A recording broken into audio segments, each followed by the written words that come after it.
மின் கட்டணத்தை உயர்த்த போவதாக சொல்லியிருக்கிறாங்களே முதல்வர், அதை பற்றி நீங்கள் என்ன நினைக்கிறீங்க கேப்டன்? மின் கட்டணம் மட்டுமா, இன்னும் என்னென்ன உயரப்போகுதுன்னு பொறுத்திருந்து பாருங்க. ஏன் இதெல்லாம் சொல்கிறேன்னா, விஜயகாந்த் ஏதோ இப்போ வந்துட்டாரு இல்லை ஏதோ ஒன்று பேசுகிறாருன்னு நினைக்காதீங்க.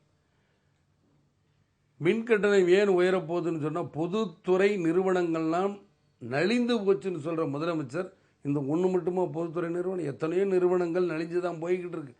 ஏனென்றால் இவங்க அதை பற்றி கவனிக்கலை.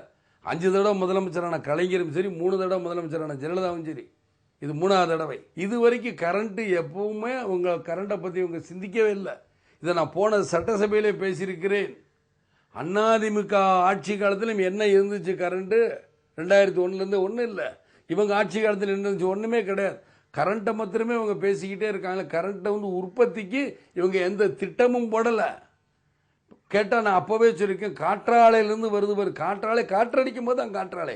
மீதி நேரம் மீதி நேரம் அவங்க என்ன பண்ணுறாங்க? வெளியே இருந்து நான் அதிக ரேட்டு கொடுக்குறேன், இந்த ரேட்டு கொடுக்குறேன். நீங்கள் உற்பத்தி பண்ணுங்க.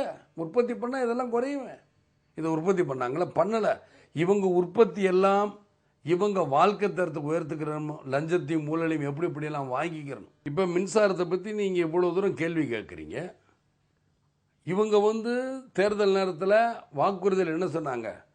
தமிழகத்தில் தடையில்லாத மின்சாரத்தை கொண்டு வருவது தான் தேர்தல் நேரத்தில் சொன்னாங்க. ஆனால் எங்கே பார்த்தாலும் பவர் கட்டு இருக்கு. இப்போ நான் நேற்று மதுரையில் ஒரு கல்யாணத்துக்காக போயிருந்தேன். கிட்டத்தட்ட அவங்க ஜென்ரேட்டர் போட்டு ஓட்டினா கூட 6 மணி நேரம் கட் பண்ணுறாங்க.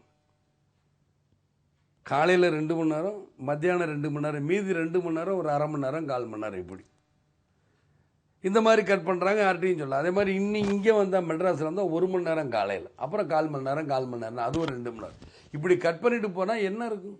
இவங்க தேர்தல் நேரத்தில் என்ன வாக்குறுதி கொடுத்தாங்க?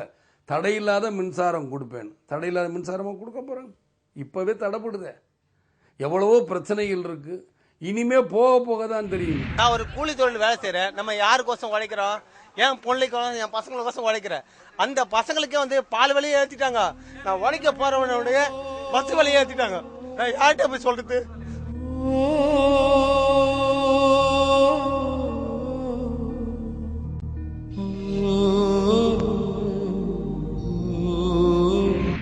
இன்னைக்கு பால் விலையை பாருங்க. ஆவின் பாலில் நான் நடத்த முடியலங்கிறாங்க. ஏற்கனவே 100 கோடி கொடுத்தேங்கிறாங்க. ஆவின் பாலில் எவ்வளோ கொள்முதல் பண்ணுறீங்க? அந்த கொள்முதல் பண்ணுறதுக்கு மட்டும்தான் இந்த விலையேற்றமா? அப்போ தனியார் பால் விலையில் எவ்வளோ இருக்குது? அவங்களுக்கு விலையேற்றம் வரும்ல. ஆக அவங்ககிட்ட லஞ்சம் வாங்கிட்டு விலையேற்றினாங்களா என்ன ஏதுன்னு தெரியல பாருங்க.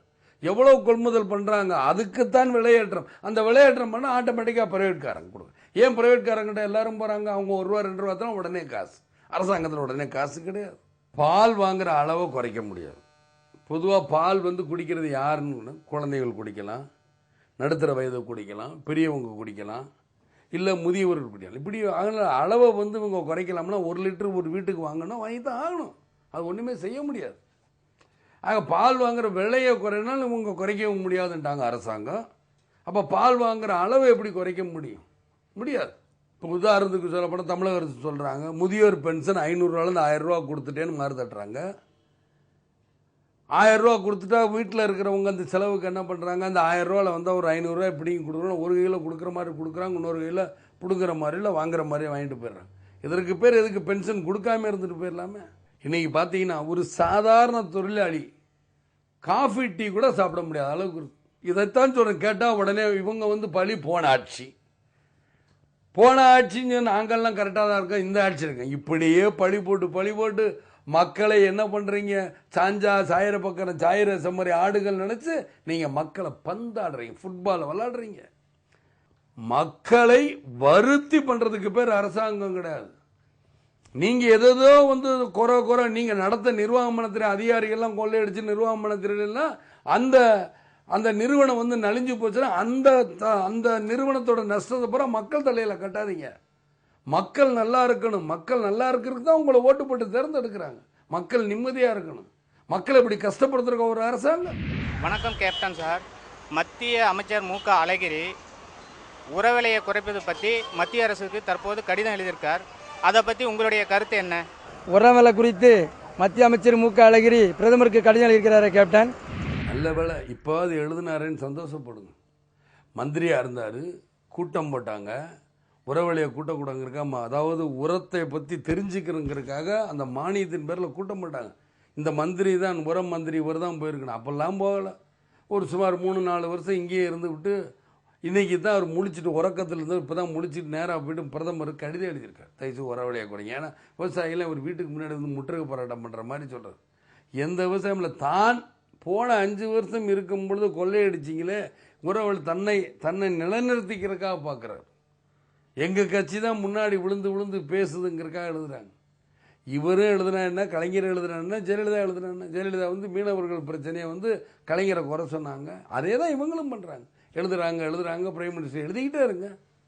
விட்டா ஃபேக்ஸ் கொடுப்பாங்க, விட்டா ஃபோனில் பேசுகிறோம். இதை தான் மக்களை ஏமாத்துகின்ற சக்தி. இதற்கு தமிழக மீனவர்களும் பயப்படக்கூடாது. இதே தான் இவங்க பேசுவாங்க. என்ன நான் அன்னைக்கும் சொல்கிறேன், இன்றைக்கும் சொல்கிறேன். அன்னைக்கு வந்து நிருபமா ராவுன்னு ஒருத்தங்க இருந்தால் வேகமாக இங்கேருந்து போகிறத தான் டிவியில் காட்ட, வந்ததை காட்ட மாட்டாங்க, டெல்லியில் இருந்தால் காட்ட மாட்டாங்க. இப்பவும் அதான் நடக்கும். இப்பயும் பிரச்சனை இருக்கும்போது ஏதாவது ஒன்று பேசுவோம். இதைத்தான் நான் வெறுக்கிறேன். எப்பவும் ஒரே மாதிரி இருக்கணும் எல்லாரும். ஏழைகள் தோழா பாபா எங்களை கக்கவாவா, வீறு கொண்டு வெற்றி காணவாவா.